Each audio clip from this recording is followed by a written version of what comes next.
Ladies and gentlemen, please welcome President and founder of True the Vote, Catherine Englebrecht.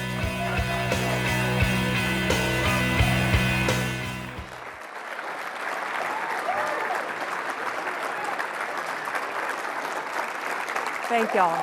Thank you. Thank you. It is a pleasure and an honor to be here this morning. It's humbling, really.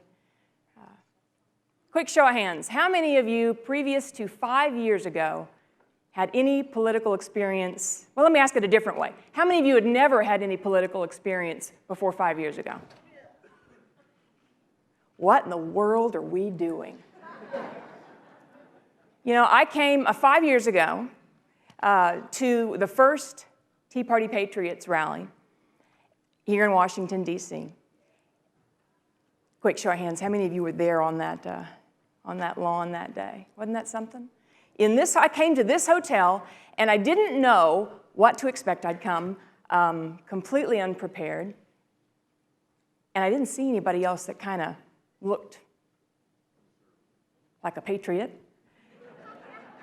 And I thought, I have really, my husband already thought I'd lost my mind, and I knew I was potentially going to be in to eat a whole lot of crow when I got home. And when I prepared to go to the rally that morning, I looked out of my window. This is not part of my prepared comments at all, but I'm just kind of swept up in it, I looked out of my window, and I saw this sea of red, white, and blue shirts working their way down into what became just a current that led to the lawn of the Capitol.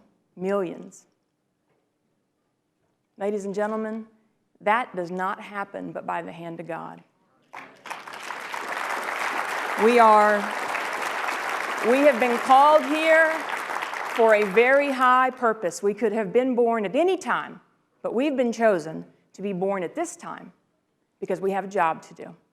And let me tell you, ladies and gentlemen, if the American dream is to be preserved, it will be because citizens are willing to take a stand and preserve ideals that transcend politics. It's not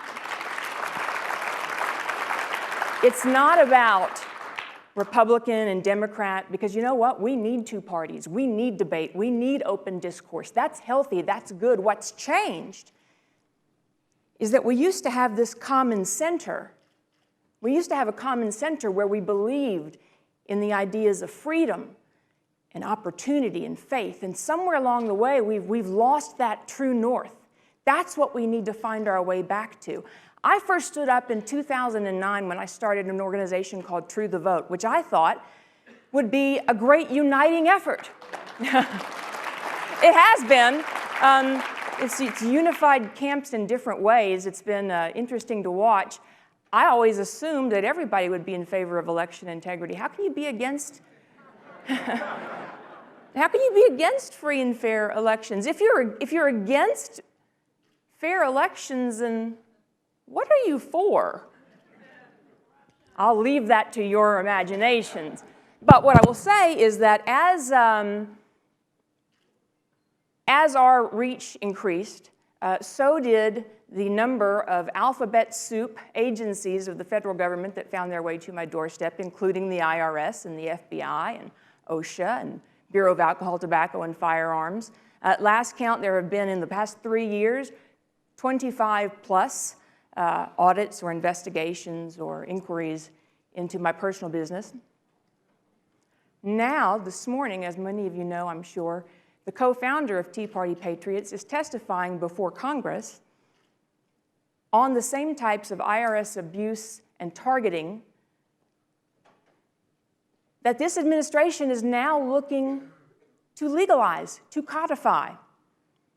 We've started a website, and I have a call to action for you this morning. We've started a website called wewillnotbesilenced.org. Let me lay this out for you very, very quickly. The IRS has attempted to write into law regulations that will so stifle political speech that it will change unalterably the landscape of nonprofit organizations, many of which are of the type that you belong to here in this room. Standard levels of voter education and engagement will be made illegal in these regulations if they're allowed to pass. But there is a window of time for citizen comment, and that window ends tonight at midnight. Tonight at midnight. If you go to wewillnotbesilenced.org, you can leave your comment for the IRS. At last count, there were over 100,000 comments already in.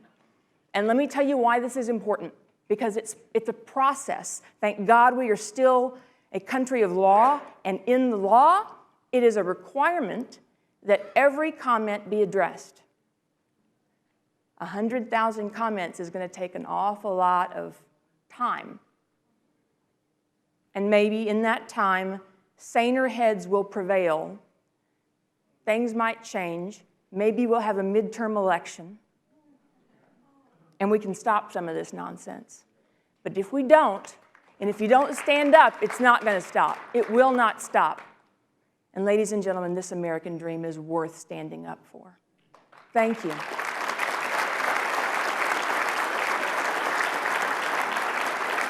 So thank you for everything that you do in this room. Believe me, things that many people would never believe have to happen just to preserve the right to free speech, preserve our Constitution, preserve the dream for our children. Thank you on behalf of my family and my children for what you do. God bless each and every one of you. God bless America.